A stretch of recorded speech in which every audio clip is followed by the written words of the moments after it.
नमस्कार, स्वागत है आप सभी का म्यूचुअल फंड हेल्पलाइन में। आपके साथ मैं हूं स्वाति। म्यूचुअल फंड हेल्पलाइन में हम आपको म्यूचुअल फंड से जुड़ी सभी जानकारी देते हैं, साथ ही आपके सभी सवालों के जवाब भी। तो वक्त जाया ना करते हुए शुरू करते हैं आज का शो और देखते हैं कि आज के शो में खास क्या है। क्या एक ही फोलियो नंबर के तहत कई स्कीम्स में निवेश संभव है? क्या रियल एस्टेट, कमोडिटीज और करेंसी से जुड़े म्यूचुअल फंड होते हैं?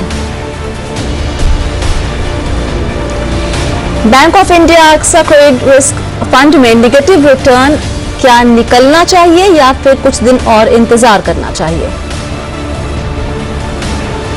और फंडनामा में हम इस हफ्ते अपने एक्सपर्ट से जानने की कोशिश कर रहे हैं कि अगर म्यूचुअल फंड में निवेश करना है तो डीमैट अकाउंट के जरिए करना ठीक होगा या फिर जो नॉन डीमैट फॉर्मेट है वही बेहतर है।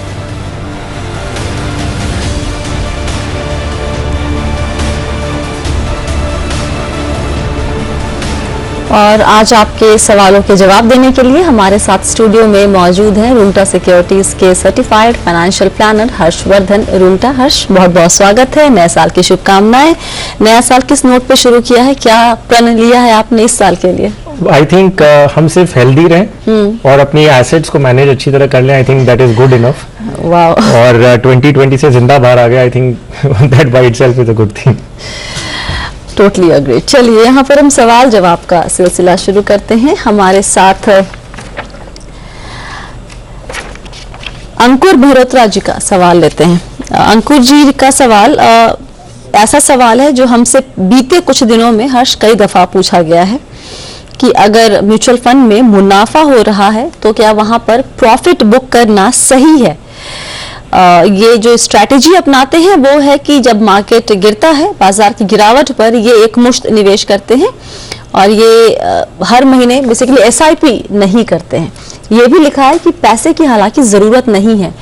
और ये सवाल आई थिंक कल भी हमारे पास एक ऐसा आया था कि मुनाफा दिख रहा है 19% का, 36% का, तो क्या ऐसे में पैसे निकाल लें, रिडीम कर लें या कुछ प्रॉफिट बुक कर लें? ये मेंटालिटी क्यों बनती जा रही है निवेशक की? म्यूचुअल फंड में अमूमन ये होता नहीं है। स्वाति, पॉइंट एकदम सिंपल है। अगर किसी निवेशक ने पहले से इन्वेस्ट कर रखा तो एक पीरियड उन्होंने देखा था मार्च से जब मार्केट गिरा था तो सभी ने देखा था कि उनके पोर्टफोलियो में नेगेटिव रिटर्न्स भी आ रहे थे, तो बहुत डर का माहौल बन गया था। अब जब इतनी मार्केट उसके बाद जो लोस था उसके बाद करीबन 80 to 90% ऊपर बढ़ चुका है वापस, तो बहुत अच्छा प्रॉफिट भी लोगों को अपने इन्वेस्टमेंट्स में दिख रहा है। अब ये सवाल उठता है कि क्या हम मार्केट को टाइम कर सकते हैं? तो अंकुर जी का जो सवाल है, उन्होंने पूछा है कि मुझे मुनाफा दिख रहा है, मुझे पैसों की जरूरत नहीं है, तो क्या मैं रिडीम कर लूं? सो वेल, आप क्या करने की कोशिश कर रहे हैं कि अभी आप प्रॉफिट बुक कर रहे हैं, कैश में आ जाएंगे, मार्केट गिरने का वेट करेंगे और फिर वापस आप लमसम इन्वेस्ट करेंगे क्योंकि आप एसआईपी नहीं करते हैं। ये तब अच्छा लगता है तब जब आपको ये मालूम हो कि मार्केट नीचे गिरेगा। अगर ऐसी सिचुएशन हुई जिसमें आपने रिडीम कर लिया और मार्केट नीचे नहीं गिरा तो आप फिर उन पैसों का क्या करेंगे? आप वेट करते रह जाएंगे, जो काफी हद तक कई लोगों के साथ हुआ भी है। जो साइडलाइन पे वेट कर रहे हैं वो आज भी वेट किए जा रहे हैं। लेकिन जो आपका सवाल है वो एक्चुअली गलत नहीं है। आप ये सोचते हैं कि भाई मुझे मुनाफा हो रहा है, अब अगर मार्केट गिरा तो क्यों ना मैं उसमें से थोड़ा बुक कर लूं। अगर हम प्योरली मार्केट वैल्यूएशन पॉइंट को ध्यान में रखें, ये नहीं देखें कि आपने कहा कि मुझे पैसों की जरूरत नहीं है, मेरे गोल्स लॉन्ग टर्म है, अगर हम वो सब नहीं कंसिडरेशन में लेते हैं तो ये लॉजिकल है कि आपका प्रॉफिट हो रहा है तो आप उसे बुक कर लें और निकल जाए। लेकिन इसके साथ में जब हम दूसरे पहलू को जोड़ते हैं कि मुझे पैसों की जरूरत नहीं है, तो आप क्या करेंगे उस पैसे का? कहां उसे बाकी जमा करेंगे? एक और पहलू आता है कि अगर आपको पैसे 5 या 10 साल बाद चाहिए तो आप अभी से वो पैसे कहां लगाएंगे जो आपको 5-10 साल में इक्विटी जैसा रिटर्न दे अगर मार्केट नीचे नहीं गिरता है तो। अगर purely valuation point of view से देखें तो ऑफकोर्स आप या तो पार्टली रिडीम कर सकते हैं कि भाई आपका अगर 5 लाख का इन्वेस्टमेंट हुआ है तो आप उसे आधा रिडीम कर लें, आधा रहने दें, क्योंकि हमें नहीं पता कि मार्केट किस तरफ जाएगा। एक दूसरा ऑप्शन आपके पास है कि आप एक डायनेमिक एसेट एलोकेशन फंड्स के में स्विच कर लें। मान लीजिए आप 100% इक्विटी फंड में हैं तो आप एक बैलेंस एडवांटेज फंड की तरह के प्रोडक्ट में निवेश स्विच कर लें, ताकि वो फंड क्या करता है, इक्विटी का एलोकेशन अपने आप ही कम ज्यादा करते रहता है। आज मार्केट वैल्यूएशन ज्यादा है तो उनका इक्विटी एलोकेशन कम होगा, जब मार्केट गिर जाएगा तो ऑटोमेटिकली वो इक्विटी बढ़ा देंगे, तो आपको मैन्युअली फिजिकली कुछ करने की जरूरत नहीं पड़ेगी। ऐसे 2-3 ऑप्शंस हैं। एक तीसरा ऑप्शन और है कि अगर आप मिड एंड स्मॉल कैप में हैं तो वॉलेटिलिटी के पॉइंट ऑफ व्यू से लार्ज कैप, मिड और स्मॉल कैप से कम वॉलेटाइल होता है। तो एक स्ट्रैटेजी जो इन्वेस्टर्स यूज करते हैं वो ये भी है कि मिड, स्मॉल कैप या सेक्टर थीमेटिक फंड से निकल के आप इंडेक्स फंड या लार्ज कैप फंड्स में शिफ्ट कर जाएं, तो उसमें वॉलेटिलिटी कम होती है। सो ये सारे 3-4 ऑप्शंस हैं जो आप कंसिडर कर सकते हैं, लेकिन मेरा सुझाव दो अंकुर जी के लिए रहेगा, वो ये सिंपल है। आपको अगर 5 या 10 साल तक पैसों की जरूरत नहीं है, आप बने रहें। मार्केट हो सकता है नीचे गिरेगा, लेकिन रिकवर भी होने के चांसेस ज्यादा है। अगर हम उल्टा सोचें कि आप बेच दें और मार्केट चल गया, तो वापस नीचे आने का जो आप वेट करेंगे वो शायद नहीं हो। सो आई थिंक टाइम होराइजन को अगर पॉइंट ऑफ व्यू में लें तो आप बने रहें, तो आई थिंक इट्स बेटर। अब क्योंकि इनसे बात नहीं हो पा रही है, तो हमें नहीं पता कि ये कितनी बार ऐसा कर चुके हैं कि बाजार के गिरावट को पकड़ लेते हैं और वहां पर वो पैसे निवेश करना शुरू करते हैं, लमसम निवेश। लेकिन एक आम निवेशक के लिए बहुत ही मुश्किल है बाजार को टाइम करना, और खासकर म्यूचुअल फंड में, जहां पर जो शुरुआती हम इस क्या कहते हैं कि बेसिस के साथ करते हैं कि हम लॉन्ग टर्म के लिए और अपने गोल्स के हिसाब से निवेश कर रहे हैं। अगर इस तरीके से टाइम करना है तो डायरेक्ट इक्विटी में या स्टॉक खरीदिए और वहां पर जाके फिर खेलना शुरू करें, तो ज्यादा बेहतर होगा आपके लिए, किसी भी निवेशक के लिए। इनफैक्ट स्वाति, म्यूचुअल फंड में जब आप कर रहे हैं ना, तो fund manager automatically cash component बढ़ा देते हैं। अगर उन्हें लगता है कि मान लीजिए 100% इक्विटी फंड में है, सो अगर मार्केट का वैल्यूएशन एक्सपेंसिव लगता है तो फंड मैनेजर्स कैश कंपोनेंट बढ़ा के इक्विटी में अपने आप ही कम कर लेते हैं। सो म्यूचुअल फंड में जब आप करते हैं तो आपके पास ये सुविधा जरूर होती है कि इतना सब आपको खुद करने की जरूरत नहीं है, थोड़ा फंड मैनेजर पे छोड़ दें। सो इसीलिए मैंने टाइम होराइजन पे एम्फेसिस देके कहा है कि अगर 5-10 साल तक और पैसे की जरूरत नहीं है तो मार्केट वैल्यूएशन, टाइमिंग, ये सब भूल जाए, वो फंड मैनेजर पे छोड़ दें। अगला सवाल किरण जी हमारे साथ जुड़ रहे हैं फोन लाइन पे। किरण जी नमस्ते। नमस्ते मैडम। नमस्ते, बताइए क्या जानना चाहते हैं आप? देखो पहला सवाल तो ये है मैम कि मैंने 3 साल से तकरीबन एसआईपी की है 4000 रुपए की। अच्छा। एक है Aditya Birla Sun Life front line equity fund में 2000 रुपए। दूसरी HDFC मिड कैप अपॉर्चुनिटी 1000 रुपए की। तीसरा है SBI स्मॉल कैप में 500 रुपए और मोतीलाल ओसवाल मल्टी कैप 35 में 500 रुपए। तो ये मैंने 20 साल का टाइम होराइजन के साथ ये किया है। तकरीबन मुझे 20 साल के बाद बच्चे की पढ़ाई के लिए 40 लाख रुपए तक क्या मिल पाएगा? एक सवाल ये है। दूसरा ये कि मैंने 5000 रुपए वन टाइम वो PPFAS में डाला था। बाद में मुझे लगा कि फंड में और पैसे डाल दो, तो क्या ये पॉसिबल है?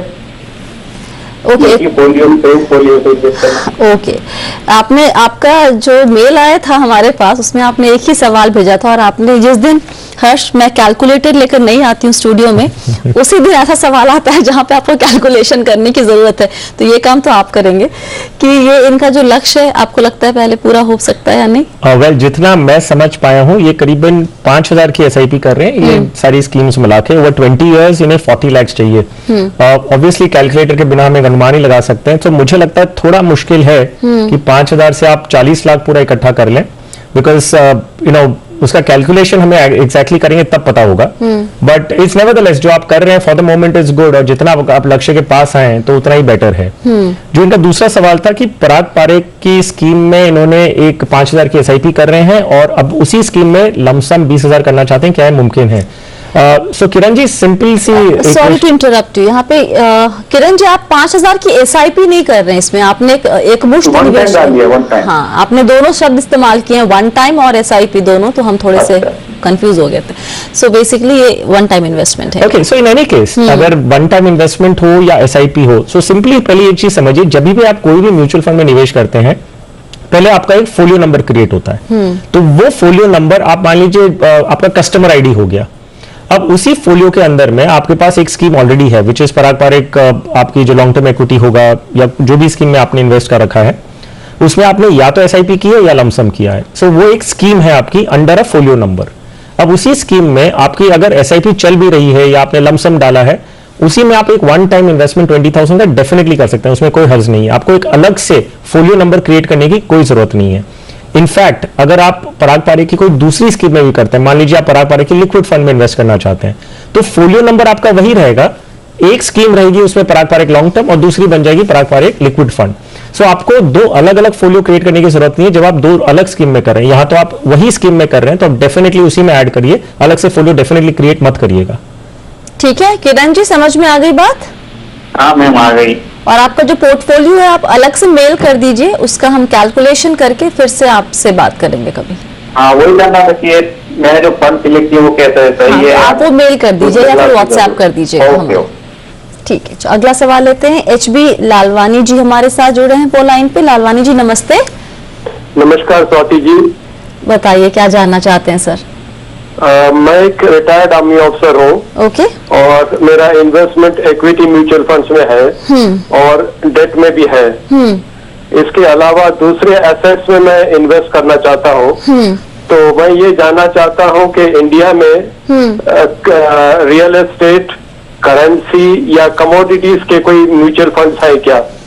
पहली बात, ये बहुत ही बढ़िया सवाल है। ऐसा सवाल मेरे सामने तो अभी तक कभी नहीं आया था। बताइए, अगर हम कहते हैं कि डाइवर्सिफिकेशन जरूरी है, एसेट एलोकेशन, और एसेट में ये सारी कैटेगरीज भी होती हैं, लेकिन म्यूचुअल फंड में क्या ये सारे जो ऑप्शन दिए हैं लालवानी जी ने, उसमें कुछ ऑप्शंस अवेलेबल हैं?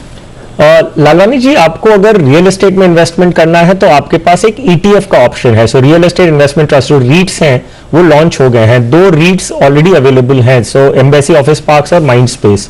सो ये ETF के रूप में है, लेकिन म्यूचुअल फंड्स ने कोई अभी तक ऐसे कोई रियल एस्टेट में इन्वेस्टमेंट करने वाली कोई स्कीम नहीं लॉन्च की है। सो एक रीट्स आपके पास एक ऑप्शन है जो ETF के जरिए आप एक्सचेंज पे खरीद सकते हैं। दूसरा है investment trust, infrastructure investment trust, InvITs, वो भी लिस्टेड है। IRB की और इंडीग्रिड, इनकी आपके पास ETF के रूप में ऑलरेडी अवेलेबल है। अब जब हम म्यूचुअल फंड्स की बात कर रहे हैं, सो म्यूचुअल फंड में अगर आप इन्वेस्ट करते हैं तो म्यूचुअल फंड्स को परमिट किया गया है कि वो रीट्स में भी इन्वेस्ट कर सकते हैं, इनबिट्स में भी इन्वेस्ट कर सकते हैं, एक्सचेंज ट्रेडेड कमोडिटी डेरिवेटिव्स में भी इन्वेस्ट कर सकते हैं। सो आप जब एक कोई भी म्यूचुअल फंड स्कीम में डालते हैं और वो स्कीम में ऑब्जेक्टिव्स में होता है कि वो रीट्स में इन्वेस्ट कर सकता है, तो इनडायरेक्टली आपका होल्डिंग हो जाता है। आज की तारीख में most of the fund houses ने क्या किया है कि परमिशन लेकर रखी सेबी से कि उनकी स्कीम्स में ये रीट्स और इनबिट्स ये सब में इन्वेस्ट करेंगे, लेकिन प्रैक्टिकल सेंस में सभी ने आज तक अभी तक फुल फ्लेजेडली शुरू नहीं किया है। गोइंग फर्दर ऑफ कोर्स जैसे उनकी एक्सपर्टीज भी बनेगी, उनके पास भी एक्सपीरियंस आएगा और एक मार्केट मैच्योर होगा, तो डेफिनेटली वो भी उनमें इन्वेस्ट करेंगे। लेकिन वेरी स्ट्रिक्टली स्पीकिंग कोई भी कमोडिटीज फंड या कोई भी रीट्स जो रियल एस्टेट में म्यूचुअल फंड इन्वेस्ट करता है वैसा प्रोडक्ट नहीं है। एक आध स्कीम से आप देख भी अगर सर्च करते हैं तो आपको हो सकता है मिले कि XYZ कमोडिटीज फंड, तो आपको लगेगा कि कमोडिटीज में इन्वेस्ट कर रहे हैं। जी नहीं, इनफैक्ट वो कमोडिटीज रिलेटेड कंपनीज के शेयर्स खरीद रहे हैं। सो टाटा स्टील उनके पास होगा क्योंकि वो मेटल में है, मेटल एक कमोडिटी है। सो प्योरली एंड स्ट्रिक्टली स्पीकिंग कोई भी ऐसा फंड नहीं है जो रियल एस्टेट या करेंसीज या कमोडिटीज में डायरेक्टली इन्वेस्ट कर रहा है। ओके। और ये जो आपने बताए हैं रीट्स के ऑप्शन दिए हैं ETF, इसके लिए जाहिर सी बात है उनके पास डीमैट अकाउंट होना जरूरी है, और ये जो रीट्स हैं वो बेसिकली इंडिया बेस्ड है, राइट? करेक्ट। लेकिन ऐसे कोई फंड्स हैं जो बाहर के रियल एस्टेट वगैरह में वहां पे उनका एक्सपोजर हो? मतलब यस, इनफैक्ट इंटरनेशनल फंड्स के रूप में तो बहुत आगे। इनफैक्ट स्पेसिफिकली रीट्स बोल के भी कोटक ने एक international रीट्स fund of fund introduce किया है, जिसमें वो इंटरनेशनल एक फंड में इन्वेस्ट कर रहे हैं और वो फंड एक्चुअली फिजिकल एसेट्स में इन्वेस्ट कर रहा है। सो आई थिंक कोटक रीट्स एक इंटरनेशनल FOF है, but it is not a domestic fund of fund right now. Okay, चलिए यहाँ पर हम एक छोटा सा ब्रेक लेते हैं। ब्रेक के बाद हम कुछ और सवाल लेंगे, जवाब देने की कोशिश हमारी पूरी होगी। आप सभी बने रहिए म्यूचुअल फंड हेल्पलाइन के साथ।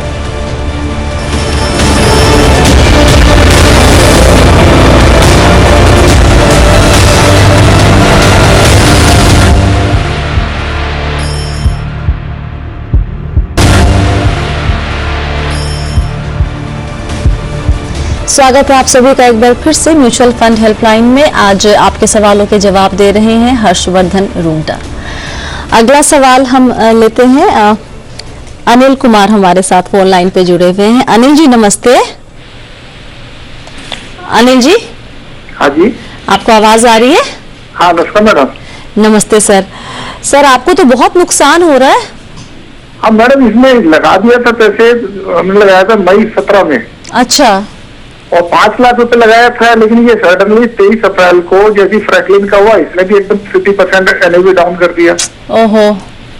तो अब इसमें करना क्या है? अब इमेज में कुछ नहीं आ रहा है इसमें। अब हर्ष, नया इन्वेस्टमेंट वैसे भी अलाउ नहीं कर रहे हैं। मैं इसके फैक्ट शीट में पढ़ रही थी तो वहां लिखा था कि नया नहीं अलाउ कर रहे हैं, निकालना है तो आप निकाल लीजिए, लेकिन नया तो जब नया ले नहीं रहे हैं तो इसका क्या मायना निकाला जाए?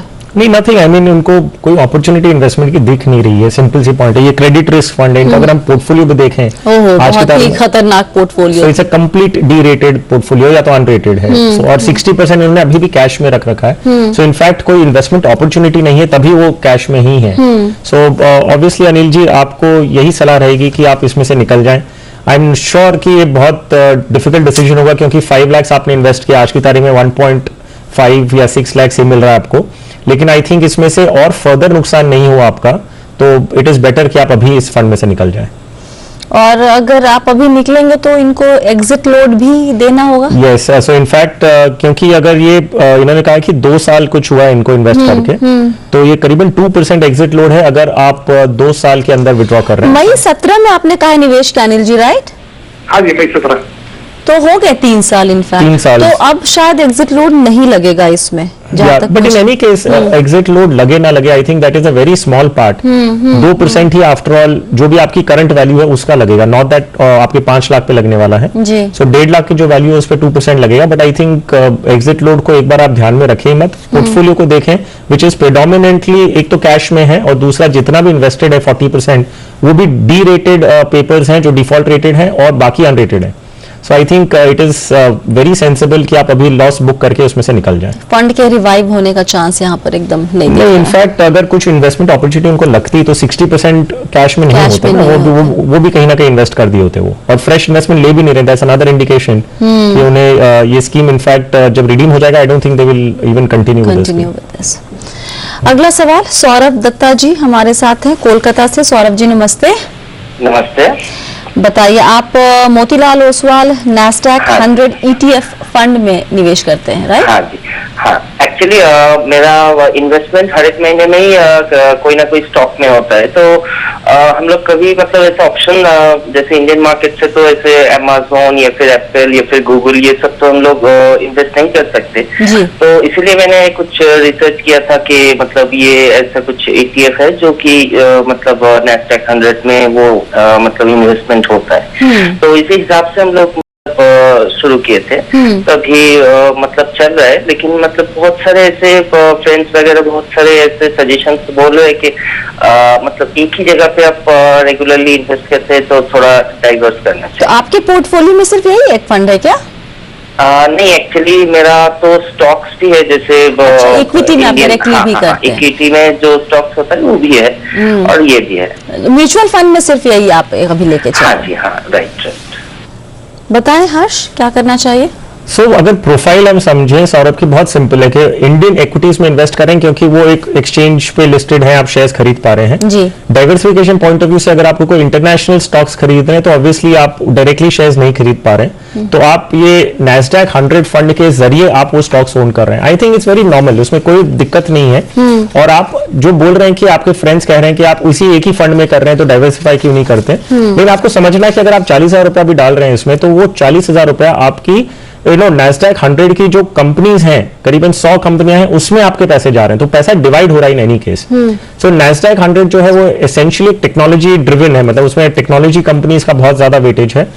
अगर आप इंटरनेशनल फंड्स में इन्वेस्ट करना चाहते हैं और डाइवर्सिफाई करना चाहते हैं, आप नहीं चाहते कि आपके नैस्डैक की कंपनीज या टेक्नोलॉजी कंपनीज में ही पैसे लगे, तो आपके पास मोतीलाल ओसवाल का एक S&P 500 फंड है।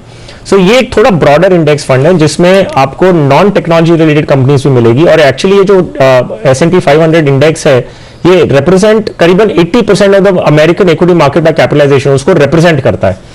तो आपका एक अमेरिकन इकोनॉमी में करीबन 80% ऑफ द इकोनॉमी का जो रिप्रेजेंटेशन है उसमें आप इन्वेस्ट करते हैं। तो S&P 500 एक ऑप्शन है, मोतीलाल ही ऑफर करता है, तो आप उसमें इन्वेस्ट कर सकते हैं। अगर आप एक इमर्जिंग मार्केट में करना चाहते हैं नॉन यूएस कंपनीज में, तो भी आपके पास इमर्जिंग मार्केट फंड्स हैं। एक कोटक का ग्लोबल इमर्जिंग मार्केट फंड है जो आप कंसिडर कर सकते हैं, या दूसरा DSP का ग्लोबल एलोकेशन फंड। ये इमर्जिंग मार्केट्स में भी आपका एक्सपोजर मिल सकता है। आई थिंक वो स्ट्रेटेजी जो आपकी है कोई हर्ज नहीं, आप कंटिन्यू कर सकते हैं। अगला सवाल अनूप त्रिहान जी का लेते हैं। इन्होंने लिखा है कि कुछ पैसे उनको मिल रहे हैं LIC policy and mutual fund दोनों से, करीब 18 लाख रुपए। अब ये अभी इनके बैंक अकाउंट में रखे हुए हैं पैसे, चाहते हैं निवेश करना 5 साल के लिए, लेकिन शेयर बाजार में लेकिन उसकी जानकारी नहीं है, तो जानना चाहते हैं कि अब जानकारी नहीं है तो फिर कहाँ निवेश किया जाए ताकि बढ़िया रिटर्न मिल सके। म्यूचुअल फंड ही इकलौता विकल्प है। सो इनफैक्ट म्यूचुअल फंड एक ऐसा ऑप्शन है उन इन्वेस्टर्स के लिए जो खुद में उनके फाइनेंशियल फील्ड से नहीं है और उनको खुद को एक्सपर्टीज नहीं है। So I think mutual fund में आप डेफिनेटली कंसिडर कर सकते हैं, लेकिन म्यूचुअल फंड में भी इतनी अलग टाइप की स्कीम्स हैं हर एक इन्वेस्टर प्रोफाइल के लिए। अगर आप बहुत ही लो रिस्क लेना चाहते हैं, ज्यादा रिस्क लेना चाहते हैं, हर तरह के आपके पास ऑप्शंस अवेलेबल हैं। अनूप जी को बहुत सिंपल सी सजेशन है कि भाई अमाउंट रीजनेबली बड़ा है, आप नए हैं, आपको कुछ एक्चुअली आप खुद कह रहे हैं कि आप नए इस मार्केट में, आपको आइडिया नहीं है। So it will be better कि आपको एक फाइनेंशियल प्लानर से मिले, उनसे पहले समझिए कि जो भी प्रोडक्ट में आप इन्वेस्ट करने वाले हैं वो प्रोडक्ट के न्यूआंसेस क्या है, मतलब काम कैसे करता है, रिस्क कितना है। So I think that will be better. Dynamic asset allocation fund एक मार्केट वैल्यूएशन को देखते हुए it's a good option. Financial planner से मिले, समझे क्या है और फिर आप इन्वेस्ट कर सकते हैं। ओके अनूप जी, अगर आप ये शो देख रहे हैं तो आपको सलाह कि अगर कुछ भी नहीं पता है, हालांकि आपने अपने मेल में लिखा है कि म्यूचुअल फंड से भी पैसे मिले हैं, तो पता नहीं मुझे ऐसा क्यों लग रहा है कि आपको थोड़ी बहुत जानकारी शायद यहाँ पर होगी, तो अगर डिटेल में भेजेंगे मेल फिर से जरा, तो हम और बेहतर तरीके से जवाब दे पाएंगे हर्ष, है ना। चलिए अब यहाँ पर सवाल जवाब का सिलसिला खत्म करते हैं और रुख करते हैं हमारे खास सेगमेंट फंडनामा की तरफ।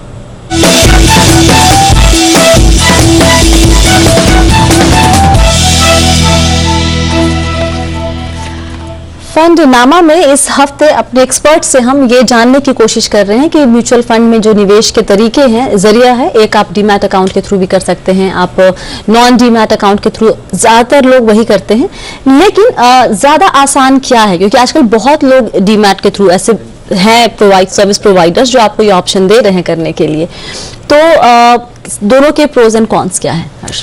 वेल स्वाति, एक टाइम था पहले जब ये माना जाता था कि आपके सारा फाइनेंशियल डेटा आपको अगर एक ही जगह चाहिए, तो एक डीमैट अकाउंट में आपने इन्वेस्ट किया तो शेयर्स आपको वहां पे दिख जाते हैं, जो भी आपके स्टॉक्स आपने खरीदा है। अगर यूनिट्स भी आप डीमैट अकाउंट में है तो एक ही जगह आपको सब कुछ मिल जाता है। लेकिन बट दैट हैज चेंज, बहुत सारी चीजें बदल चुकी हैं। आज की तारीख में आपको एक कंसोलिडेटेड अकाउंट स्टेटमेंट आता है जो पैन बेस्ड रहता है, मतलब आप पैन नंबर से आपका स्टॉक होल्ड जो शेयर्स की होल्डिंग है वो भी पुल इन करके आपको एक स्टेटमेंट देता है। सो जो एक्चुअल यूनिक बेनिफिट था कि भाई आपको सारा डेटा एक जगह मिलता है, वो आज की तारीख में कोई भी मायने नहीं रखता। सो हमारा पर्सनल सजेशन होता है looking at the convenience of operation, कि मतलब अगर आपको म्यूचुअल फंड में इन्वेस्ट करना है तो एक स्टेटमेंट ऑफ अकाउंट का मेथड होता है। हम ऐसे अगर दो नाम देते हैं, एक है डीमैट और एक है स्टेटमेंट ऑफ अकाउंट। हमने उसे नॉन डीमैट कहा है। हाँ, तो स्टेटमेंट ऑफ अकाउंट का जो प्रोसेस है वो सिंपल है कि आपको फंड हाउस एक स्टेटमेंट देता है कि आपके नाम पे इतने यूनिट्स हैं, ये एनएवी से खरीदा गया है, इस तारीख को खरीदा गया है, एक्सेट्रा, वो सारी डिटेल्स उसमें रहती हैं।